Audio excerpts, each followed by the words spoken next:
Oi, gente! Pop versus CNN já tá começando, olhando pra fora do nosso planetão de meu Deus, porque a gente conseguiu material extraterrestre.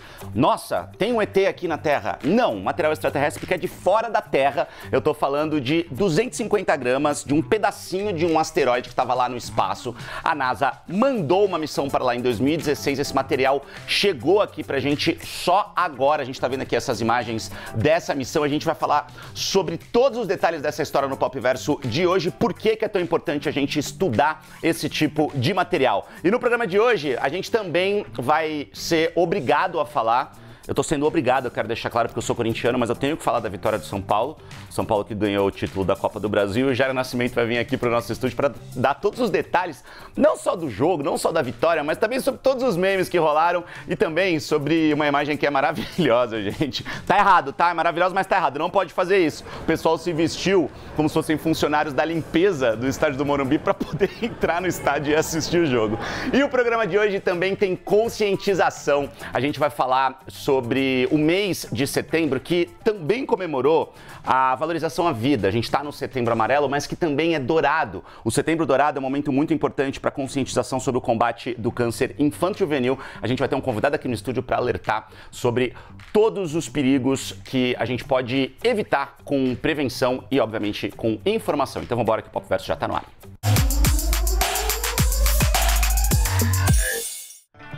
Olha, vocês podem perceber que eu tô meio cabisbaixo nesse momento para falar de esportes. Eu só tô feliz porque Jair Nascimento está aqui no estúdio. Então, Jair, eu gosto muito de você. Quer dar um abraço? Mas falar de título de São Paulo para um corintiano tá difícil, viu? Jair, eu vou passar a bola direto para você, tá? São Paulo, campeão da Libertadores, da Copa do Brasil, tá vendo? Tô até confundindo os campeonatos de tão chateado que eu estou. Hashtag chateado com esse momento. Mas parabéns pro São Paulo. É isso, basicamente. Eu imagino que você, como um bom corintiano, pegava no pé do São Paulino justamente por não ter esse título. Agora não dá mais. Exato, né? Que o Corinthians já tem, faz tempo. O São Paulo não tinha, mas agora tem, enfim. Mas aconteceram coisas engraçadas, pelo menos, para divertir quem não é São Paulino, né? Aconteceram. Vamos trazer primeiro aqui o enredo dessa história toda, que é o São Paulo campeão da Copa do Brasil. Título que o tricolor ainda não tinha. Ganhou esse título sobre o time do Flamengo.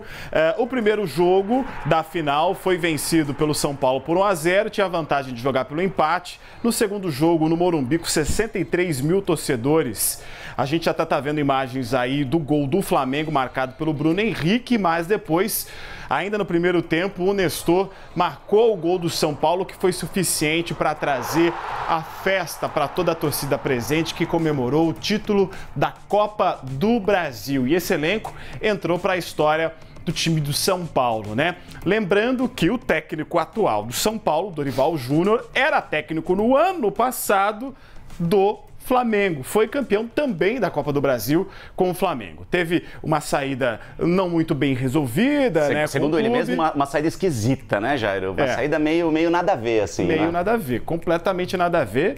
E ele ficou até chateado, claro, com essa saída. Comentou justamente sobre isso durante a coletiva de imprensa. Mas agora é aquela coisa da lei do ex, que tá valendo, né?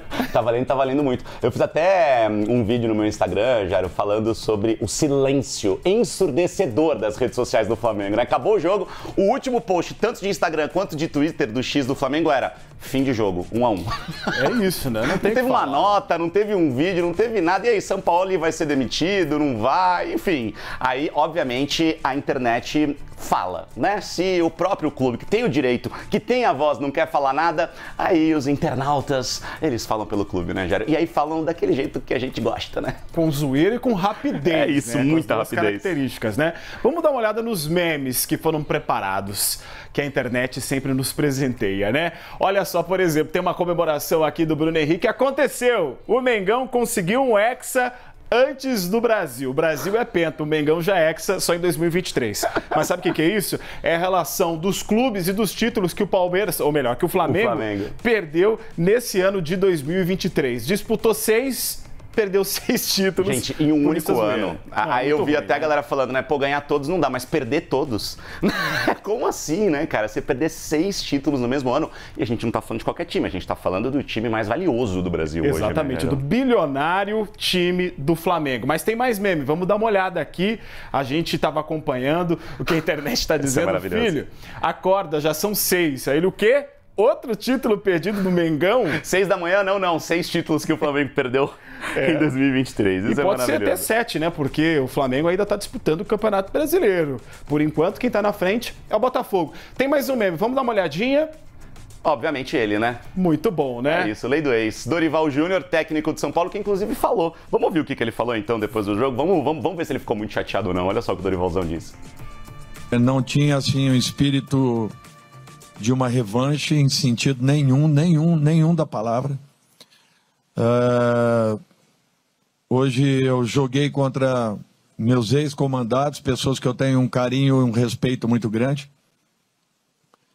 Eu só fico, assim, um pouco chateado porque quando nós ganhamos aquelas competições, diziam que era um arroz e feijão, e que um arroz e feijão e que qualquer um faria igual pela capacidade do elenco do Flamengo. Então foi muito estranho tudo o que aconteceu e tentando uma desqualificação de todo o trabalho que foi desenvolvido. Poucas pessoas têm noção, têm ideia daquilo que foi feito dentro de São Paulo, do trabalho, do comprometimento, de poder resgatar um grupo que estava muito magoado naquele instante, mas que entendeu o recado, que passou a acreditar naquilo que foi proposto e com a ajuda substancial de uma torcida que voltou a ser apaixonada, nós conseguimos um momento que não tem, talvez seja inigualável nos últimos anos de história desse clube. Eu concordo totalmente com ele, Jaime. Que elegância do Dorival, né? Total, né? Total. Realmente um técnico que faz a gente ter prazer de acompanhar o futebol, né? Pela delicadeza que ele teve e pela atitude esportiva, né? De um bom competidor. Mas tem uma coisa que aconteceu nesse jogo, Felipe, que me chamou muito a atenção, viu? Foi fora de campo. Me chamou bastante, porque se a gente tá falando que o Dorival ele tá fazendo uma limpeza no moral da equipe do São Paulo, teve gente que tentou fazer uma limpeza física no estádio, mas não era bem por aí, né, Jairo? Não, eu gostei da sua costura. Imagine você, o Morumbi estava lotado, ingresso a R$700, o mais barato. 63 mil pessoas. Né? E aí teve gente que não tinha grana ou ingresso, mas tiveram uma ideia. Se vestiram como profissionais da limpeza e invadiram o Morumbi. Gente, essa história é maravilhosa. Desculpa, eu tô rindo porque essa história é muito maravilhosa, sério. 5 pessoas foram lá disfarçadas com o uniforme da limpeza, não sei se foram na 25 de março fazer a compra da roupa. Ou se conhecia alguém da empresa terceirizada de limpeza, exato, talvez. Foram dedurados, e aí a gente vê o vídeo, né, que tá no X do Wesley Ramon, que mostrou o momento em que eles estão sendo gentilmente expulsos pela segurança do estádio. Convidados a se retirar, vamos dizer assim? A se retirar, exatamente, mais ou menos dessa, né? Porque a empresa de limpeza confirmou, eles não fazem parte do nosso cast, do nosso elenco. Nosso cast. Essa história é muito maravilhosa, a galera tentou invadir o estádio com a bola da limpeza. Enfim, gente, não conseguiram assistir, devem ter assistido em algum barzinho por perto ali, mas assim, vão ter história pra contar pros netos, tá? Porque certamente vão virar referência na mesa de boteco. Exatamente. E olha, a história do bar faz sentido, porque a polícia militar disse que eles não foram presos, explicou que eles não viram crime nisso, então eles só foram de fato expulsos mesmo. Tentativa ali, foi uma tentativa. Tentaram, não rolou, não deu certo, já tem história pra contar. Bom, o São Paulo com essa vitória, Jairo, ganhou a bagatela de R$90 milhões, quase isso, né? 88 e alguma coisinha ali, é muita grana, vai ajudar o caixa do São Paulo, né? Essa brincadeira, essa liga aí da limpeza do moral do São Paulo é verdade, é um time que estava precisando realmente se reerguer, tem nomes fortíssimos, o Calera agora disse que vai operar o tornozelo, ninguém sabia que ele estava machucado, enfim. Só que $90 milhões a mais no bolso pode fazer realmente diferença. Vamos esperar para que o São Paulo volte, de fato, né? Porque é um time muito grande, é um time que eu como corintiano fico brincando, tirando onda, porque é um grande rival, mas é importante a gente ter times cada vez mais fortes e o futebol como um todo cada vez mais forte, né, Jairo? É verdade, né? A gente espera que agora, com um título inédito para o Tricolor, a gente tenha mais organização dos demais times do futebol brasileiro e que outros possam despontar. E a gente está vendo isso esse ano, né? Exatamente. O Tricolor, que não era um vencedor esperado da Copa do Brasil, conseguiu chegar lá. O Botafogo está à frente do Campeonato Brasileiro. E isso é bom para o futebol, para que todos possam conseguir os seus títulos. Exatamente, está ali na nossa tarde. Ganhou 70 milhões com o título. Se juntar o que ele ganhou ao longo da competição, dá quase esses 90 milhões. Então, realmente é bastante grana. Jairo, obrigado e volte sempre, tá? Amanhã você tá de volta, né? Amanhã, quarta-feira, vem todo dia, porque a gente ama quando você vem pra cá. Vamos seguir no Papo Verso.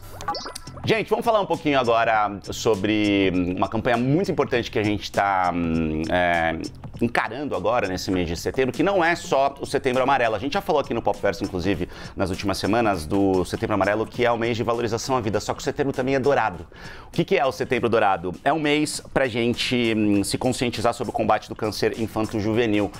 E aí, para falar sobre esse assunto que é tão importante e que pode ajudar tanta gente, principalmente no diagnóstico precoce, a gente trouxe aqui o Fernando Campos. Fernando, que prazer, cara, te trazer aqui no estúdio, de verdade. Obrigado, viu, por ter topado bater esse papo. Poxa, Felipe, eu tô muito feliz, muito satisfeito de estar aqui no Papo Verso, é uma satisfação, e vamos falar desse assunto que é tão importante, né? Vamos falar de um assunto, Fernando, que você tem um conhecimento de causa muito grande, você tem uma experiência tanto na dor quanto na ajuda de outras pessoas, né? Você teve um câncer muito novinho, né? Conta um pouquinho da sua história. Você que é jornalista, que é influenciador hoje, ajuda tanta gente, né? Eu fui diagnosticado com retinoblastoma com 1 ano e meio. Retinoblastoma é o tumor ocular mais comum da infância. E aí, essa foi a causa da perda da minha visão. Eu fui diagnosticado em Natal, sou de Natal, Rio Grande do Norte. E nós fomos em busca de tratamento de referência. Então fomos para os Estados Unidos e lá passamos 11 meses no tratamento, passei por quimioterapia, radioterapia, e lá a gente foi acolhido por uma casa. E essa casa inspirou a minha família, quando a gente voltou dos Estados Unidos, né, depois que eu perdi a visão, que eu tive que retirar os globos oculares, hoje em dia eu uso próteses oculares.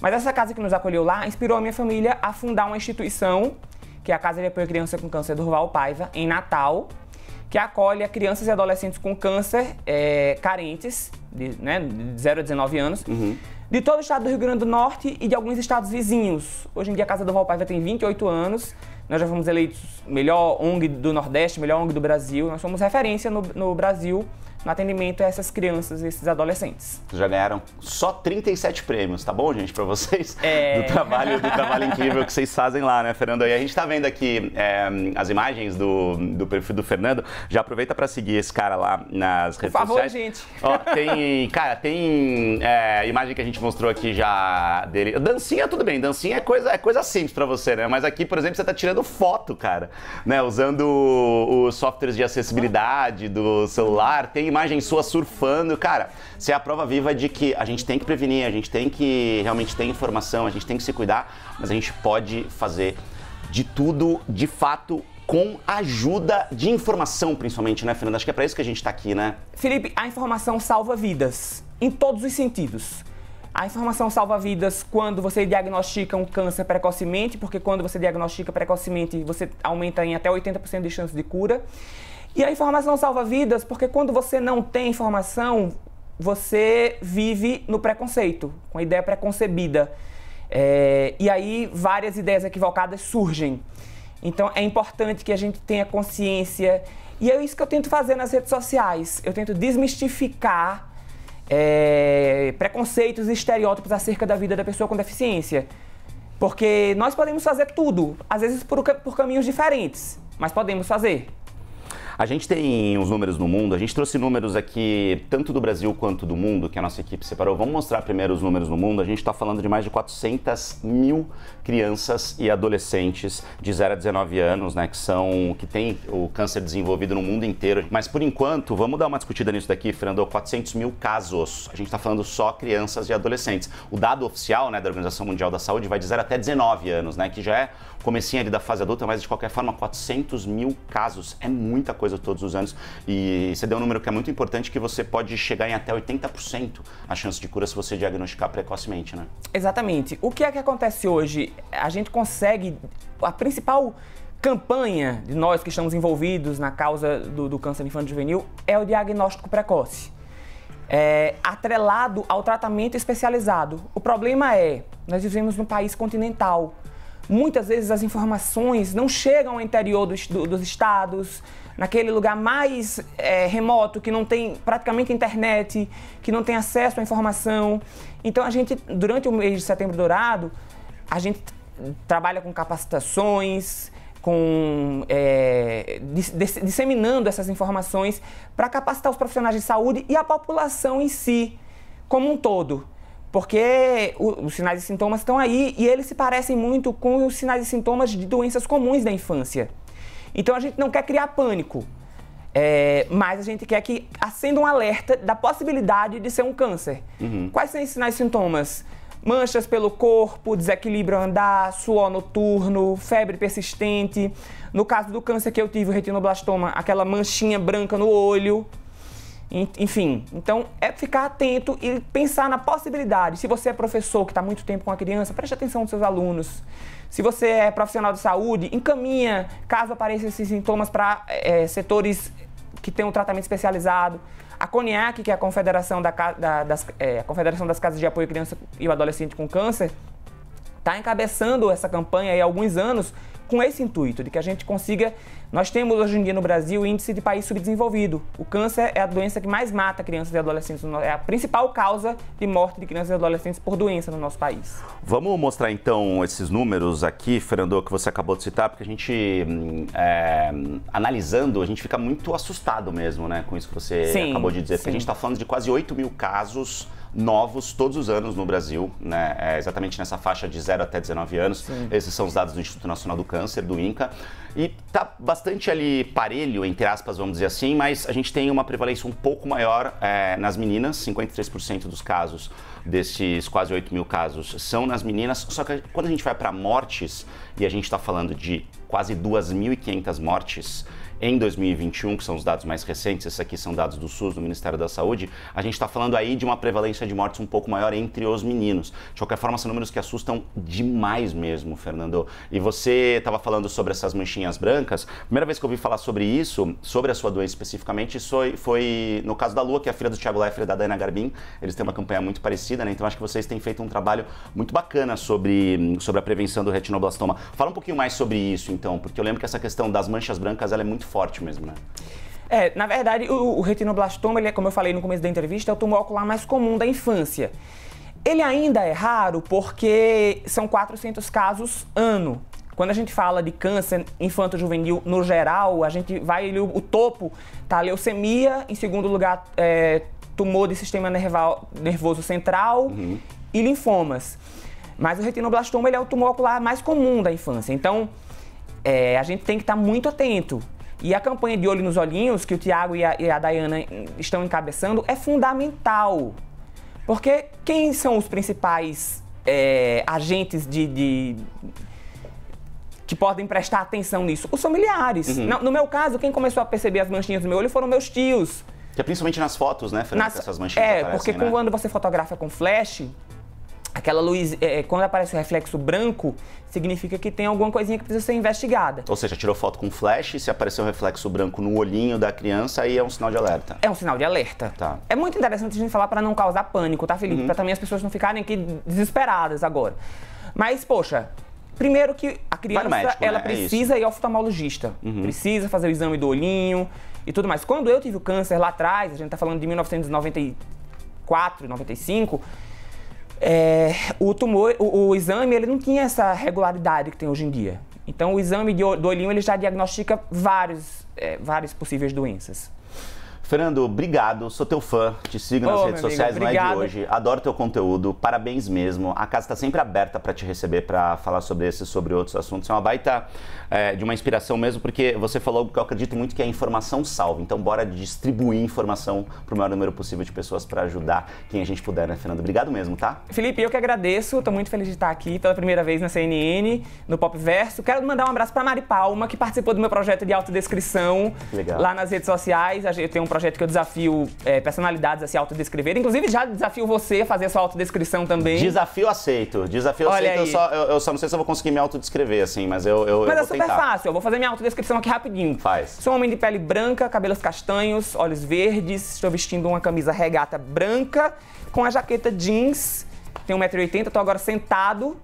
E é isso, só como é simples. Tá, vou tentar então. Isso aí já ajuda as pessoas com deficiência visual a terem uma ideia real de como você é. Então vamos lá. Arrasa aí. Mas de um jeito mais genérico, assim, ó. Sou um homem branco, com um topete meio preto, meio branco, meio grisalhão, assim, com barba, cabelos castanhos. Tô com uma jaqueta jeans um pouco escura, assim, cinza escuro, com uma camiseta azul marinho, um colar preto e preciso chamar o intervalo, porque o nosso horário já estourou, então a gente continua aqui no intervalo batendo esse papo, Fernando? Maravilha, Felipe.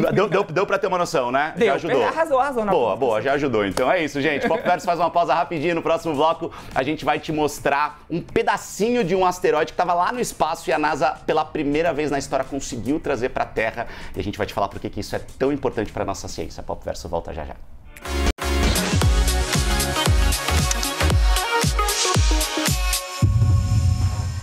Pop Verso CNN tá de volta e chegou a hora da gente levantar voo e ir lá pro espaço. Na verdade, a gente vai pro espaço, mas a gente já volta com o nosso giro das notícias mais lidas pelo seguinte motivo. A NASA conseguiu mandar aqui pro Brasil pela primeira vez na história um pedacinho de um asteroide que tá lá no espaço, o asteroide que está rodando já há bastante tempo. É uma amostra que tem aproximadamente 250 gramas. A gente está falando de uma missão, informação como sempre no CNN Pop. No nosso site da CNN Brasil, aponta a câmera do seu celular para esse QR Code que está aparecendo aí na sua tela, que você vai direto para essa notícia. Acessa aí pelo seu celular, vai acompanhando junto com a gente. Aí a gente está vendo os pesquisadores da NASA chegando pertinho de um negócio que parece um flan, parece um pudinzão, como o Edu Palácio, nosso editor-chefe aqui, descreveu. Só que é uma sonda que foi jogada, entre aspas, né, lá de cima, lá do alto, pela nave que foi justamente fazer essa missão em 2016. Uma nave que a NASA mandou em 2016. A gente tá vendo aí as imagens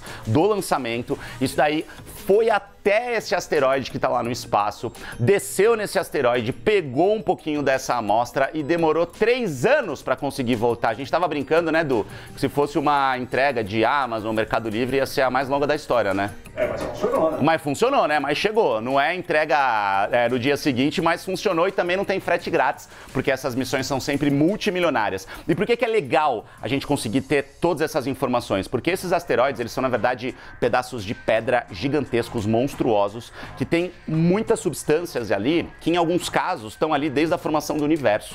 Então é muito importante os cientistas conseguirem, de fato, entender o que tem nesses asteroides que ficam aí vagando. A gente está falando dessas pedras gigantescas que, no caso, podem, né, bater em alguns planetas ali. A gente sabe que os dinossauros foram extintos aqui, né, com um asteroide que, segundo os cientistas, tinha mais ou menos aí coisa de 10 quilômetros de diâmetro. Esse é um outro asteroide. Os asteroides, eles podem ter desde metros até mais de uma centena de quilômetros de diâmetro. Esse é um asteroide já bastante conhecido, bastante importante. E agora, essa missão que chama de OSIRIS-REx vai virar OSIRIS-APEX, porque está indo para outro asteroide. Então, na verdade, essa nave da NASA chegou mais ou menos perto da Terra, jogou essa sonda com esse material que agora vai ser analisado. Ali a gente está vendo os cientistas, e agora a nave, ela voltou de novo para o espaço e vai para outro asteroide numa outra missão, e assim a gente fica analisando todo esse material. E tudo isso daí que está sendo aberto agora por essas imagens que a gente está mostrando, isso deve gerar, obviamente, vários resultados que vão ser apresentados no dia 11 de outubro, portanto daqui a alguns dias, né? Daqui a 2 semanas mais ou menos, a gente fica esperando então, e obviamente a gente vai trazer tudo aqui no Pop Verso. Para encerrar, vamos trazer uma informação aqui bastante importante, que é a seguinte: a gente está falando desde maio da greve dos roteiristas de Hollywood, né? Então tem muita série que está atrasada, muita série que a gente gosta que não está com temporada nova, filme que não está indo direito pro cronograma dos estúdios.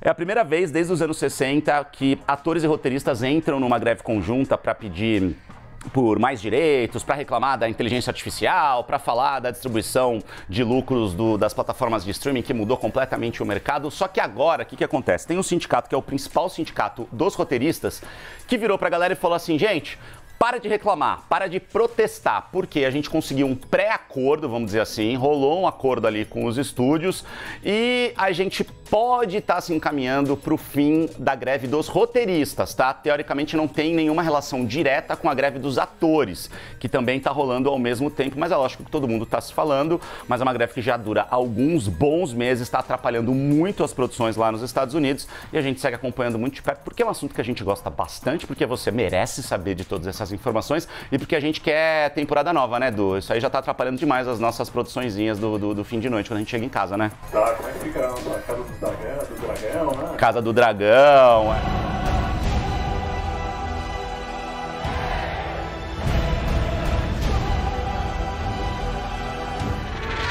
A gente tem Stranger Things. Vecna, he's still alive. I'm going to stop. Muito filme, enfim, a gente segue acompanhando muito de pertinho e a gente também segue aqui caminhando para uma semana que vai ser muito quente. Vamos falar ao longo dessa semana também sobre esses recordes de temperatura no Brasil, no mundo e ó, amanhã tem mais Pop Verso, essa semana excepcionalmente às 11h45 da noite, no sábado 10h45, hashtag PopVersoCNN, @CNN Pop. Beijo pra você e até amanhã. Valeu, gente. Obrigado.